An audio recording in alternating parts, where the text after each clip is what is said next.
The Senate Impeachment Court has wrapped up week 3 of Vice President Sara Duterte's impeachment trial. To give us the highlights of the past 3 days, we have with us mobile journalist Merimon Reyes. All right, Merimon, first off, si Senator Robin Padilla explained yung statement niya, yung popular statement niya about the prosecution should not be one-sided. Ano ba ang pagkasabi niya sa explanation?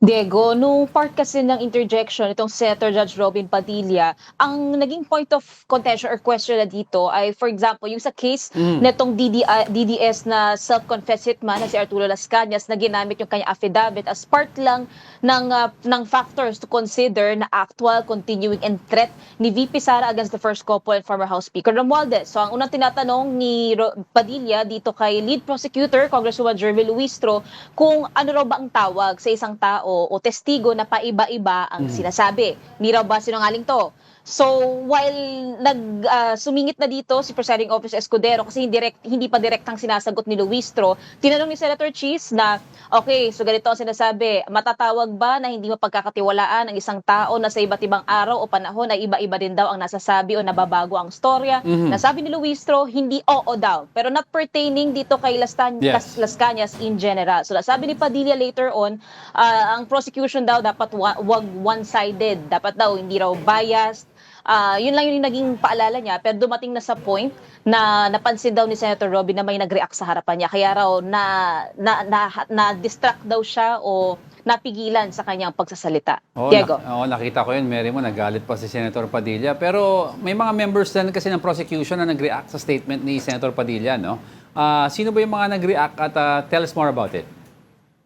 Actually, nung nagsalita si Senator Padilla, ang napansin natin sa loob ng plenary hall, sina Attorney Virgil Ligutan, yung part ng counsel to the prosecutors, parang nag-react sila, gumanyan sila ng reaction, yung ibang mga kasama nila doon sa harapan, nag-usap-usap. Even si counsel for the prosecutors, Attorney Lorna Capunan, pare-pareho sila nag-react. Nagkaroon ng parang murmuring here and there. And ang naging sagot dito ng prosecution, trabaho daw nilang maging bias sa prosecution to prosecute itong nakasalang ngayon sa impeachment trial at trabaho din naman daw ng defense na maging bias na i-defend itong nasasakdal which is VP Sara. So, iyon ang trabaho nila, yun din ang trabaho ng defense. Kaya ito ang kanilang tinututukan. Ang nasabi din naman ni Attorney Lorna Capunan, na-appreciate naman daw nila si Senator Robin for bringing color, for bringing surprise sa kanyang statements, sa kanyang questions.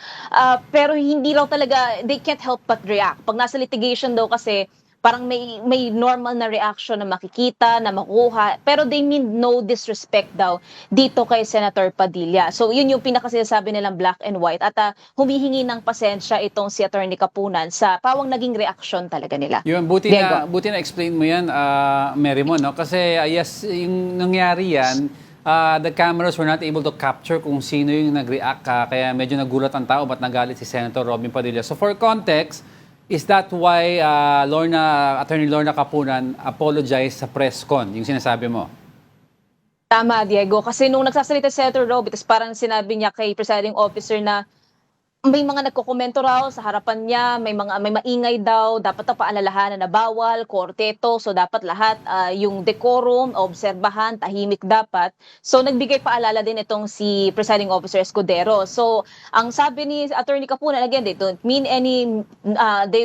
mean to disrespect at pag lawyer daw at nasa litigation, emote daw talaga, mag-emote, di naman daw emote na drama, it's an instinctive reaction doon sa pawang nasabi ni Senator Padilla. And ang nasabi nga ni Congressman and lead prosecutor Luistro, trabaho naman daw talaga nila na maging biased sa prosecution. At trabaho din naman daw ng defense na maging biased at depensahan itong nasasakdal. Well, at least malinaw na yan. No? Pero during the trial, may nabanggit kasi si NBI Director Melvin Matibag na more or less nasa 20 ang mga persons of interest dito sa assassination plot na ito. No? And he even said na nakakabahala kasi sa ibang tao, possibly may mga men in uniform. Ano pa na-reveal ni Director Matibag about this?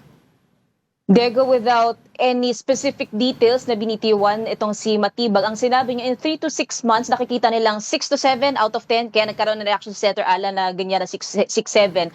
Matutukoy na raw nila yung identity nitong supposed individual, yung hired killer, para nga sa supposed assassination plot. Ang sabi dito ni Matibag, yung ibang pamilya daw, nagbibigay daw sa kanila ng kooperasyon, sa pagtutulong daw sa pagbigay ng information, and yung ilan sa mga tinitingnan nila dito, bukod sa networks ng pamilyang Duterte, possibly sa security group ng BICE o kaya naman sa active members in uniform, so men in uniform, so lahat ng mga ito tinitingnan daw nila. So they narrowed it down to 20 personalities so far. Kumbaga, persons to with information, pero again, in a few months, nakikita nila out of 10, 6 to 7 daw, makukuha na raw nila yung identity nito. All right, ito naman very interesting request from the side of the Vice President, no, yung reported letter na i-request daw yung Senate Impeachment Court or the Senate na bayaran daw yung catering services para sa Vice President during the trial. Diego, noong una pa nga itong si impeachment court spokesperson Attorney Regine Tugon, hindi pa mako-confirm or madedenay yun kasi tinitingnan pa raw ito ng mga senador kung meron nga. Pero kanina, ang unang nagsalita rin muna dyan si Senator Erwin Tulfo na sinabing paano raw nila ipapaliwanag to, kung saan daw nila kukunin yung pambayad kung sakali man. Lalo ang nire-request catering daw ng defense, so mahirap daw ipaliwanag kung sakali. At napag-usapan daw yan sa mini caucus ng majority senators kahapon. Ito namang si Senator Ping Lacson, sinabi niya oo, informally napag-usapan daw nila ito sa Senate lounge with some senators including Senate President Sherwin Gatchalian. And itong si Lacson bilang chairman ng Committee on Accounts, tinututulan niya raw ito. Dahil una, yung items 2 and 3 doon sa nagiging request nga nila, questionable daw ito at irregular. Dahil ang Senado may sariling caterer na nag-undergo ito ng regular bidding. Plus, para daw i-accommodate nila yung caterer ng OVP at i-shoulder daw expenses nito, ay pwede raw siyang violative ng government procurement law. Plus, ang tinitingnan din nila dito, yung appropriations na unspent na kung sakali, dapat lang daw ba sa defense lang ba ito ibibigay? Kung sakali lang naman daw, o dapat sa kabuuan yan, prosecution ng mga guests na nandoon. Ito namang si Senate President Gatchalian ang sinasabi, ngayon hindi raw kaya siyang i-afford kasi sasabay na rin daw yung budget season, so magrerenta rin daw sa PICC, so maraming gastusin ngayon ang Senado. Kaya wala pang formal na response, pero ang sinasabi ngayon ng Senado, hindi raw ito afford. Diego. Alright, lastly, sa mga nakausap ang mga senators, ano yung mga preparation nila para sa SONA? At of course, I'd like to ask, ano ang ini-expect nilang marinig o ano ang gusto nila marinig? Diego, ayon kay SP Gatchalian, ang ine-expect niya ay mapag-uusapan daw ang ekonomiya ng bansa. Kasi mabagal, bumagsak, and mahirap daw talaga itong taon na to. Especially kung dadagdag na rin natin itong crisis nga sa Middle East na nakaapekto nga sa produktong petrolyo plus yung affordability ng mga tao. So yun yung ine-expect daw nila. Yung sa impeachment, baka raw hindi, pero depende pa rin daw yan sa Pangulo. Pero since ito naman daw ay trabaho na nasa Senado at ongoing naman daw, so hindi naman daw sila masyado nag-expect tungkol dyan.